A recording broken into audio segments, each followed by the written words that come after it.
আসসালামু আলাইকুম রহমতুল্লাহ। সম্মানিত ভিউয়ার্স, আল্লাহর এই দুনিয়ায় যে যেখান থেকে আজকের এই ভিডিওটি দেখতেছেন সবাইকে আন্তরিক শুভেচ্ছা। আজকের এই ভিডিওতে সবাইকে স্বাগতম।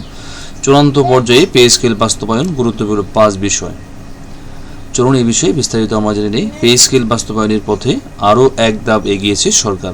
আগামী 1 জুলাই থেকে নতুন বেতন কাঠামো কার্যকরের জন্য কারিগরি, আর্থিক ও আইনি প্রস্তুতি নিয়ে গুরুত্বপূর্ণ বৈঠক করেছে পুনর্গঠিত সচিব কমিটি।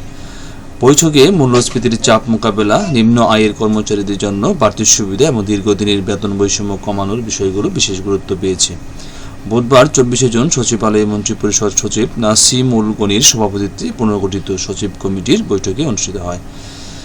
জানা গেছে, আগামী 1 জুলাই থেকে নতুন পে স্কেল কার্যকর করা হবে।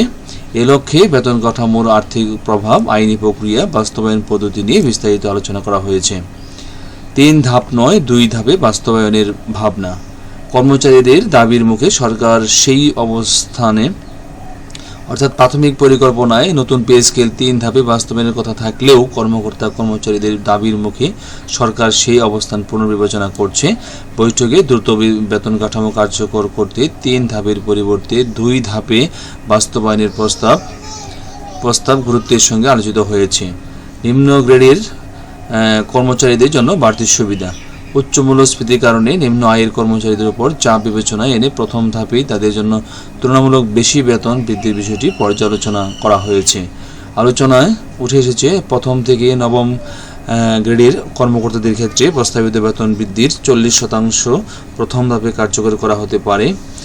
অন্যদিকে 10ম থেকে 20তম গ্রেড কর্মচারীর জন্য প্রথম ধাপে বেতন বৃদ্ধির 60% দেওয়ার বিষয়ে ইতিবাচক মতামত পাওয়া গেছে। বেতন বৈষম্য কমাতে বিশেষ নজর। সরকারি চাকরিজীবীদের দীর্ঘদিনের অন্যতম দাবি ছিল গ্রেড ভিত্তিক বেতন বৈষম্য দূর করা। বিশেষ করে 11তম থেকে 20তম গ্রেডের কর্মচারীদের মধ্যে বিদ্যমান বৈষম্যের বিষয়টি বৈঠকে আলাদাভাবে পর্যালোচনা করা হয়েছে। সংশ্লিষ্টদের মতে নতুন পে স্কেলে নিম্ন গ্রেডের কর্মচারীদের আর্থিক অবস্থার উন্নয়নকে অগ্রাধিকার দেওয়া হচ্ছে।